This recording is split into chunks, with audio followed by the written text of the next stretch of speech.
UPP is a big post-production house in Prague. We're divided in three main departments. It's advertising, there is post for grading and dailies and all the services during the shooting, and then VFX for movies and also TV series. We are taking on mostly bigger projects, and the variety is quite broad. It's from stylized animations through photoreal set extensions, vehicle commercials, mostly cars recently, even through heavy simulations and nature plans. Pretty much anything. We can handle quite a lot of styles of VFX. So recently you worked on a project for Vodafone. Yes, that's right. The advantage of that project was that it needed a lot of different VFX to be implemented. Besides standard stat extension, it was mainly simulations and crowd simulations. A big part of the VFX was the smoke simulations and dust, and then the formations of the field, the soccer field. Were there certain challenges that you were faced with? Yes, there were quite specific challenges besides the standard that we face all the time, and that was mostly with the piano player, the musician. The first beginning scene when we were showing the pressure, there was this time-lapse shot, and the time-lapse shot was as a reference shot with real people, much less amount, and that was a guideline by the offline artists how they envision the animation to go through. And suddenly you realize you have to simulate crowd of like more than 1,000 frames, and they need to spread, and then you need to pick the right frames for to replicate the visual effect, and at the same time still feel the flow and the direction the people are walking. It shouldn't be a stop motion animation, it should be literally a time lapse.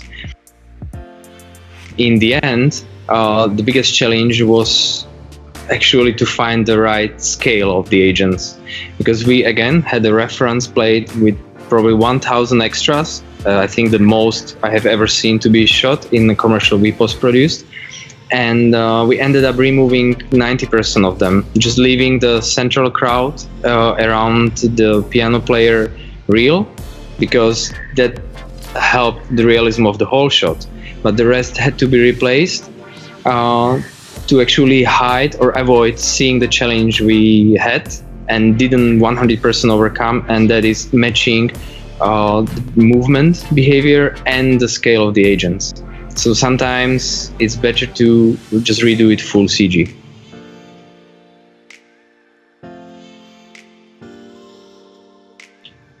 The biggest issue in the Vodafone was the stadium shot where there was an agent up too close to the camera. So we had to match the real one actors on the set. So we create very detailed digitables for crowd simulation, which we haven't done before. Most of the agents are very low res because we see them in the very distance and the motion blur. In this case, it was very close up.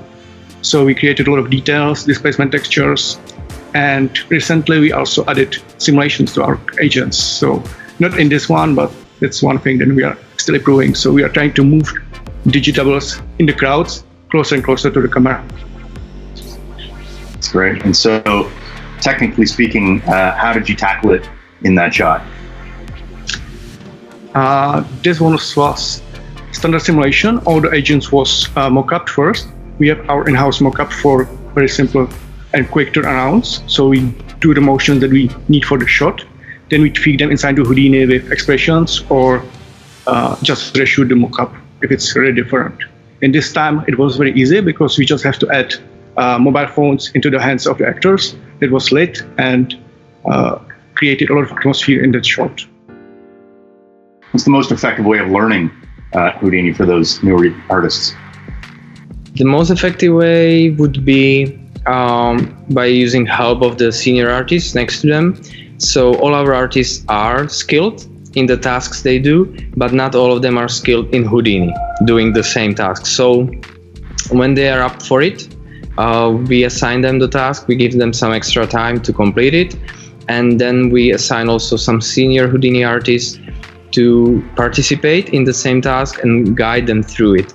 And the best way to learn Houdini or any other software, for that matter, is to actually do a job.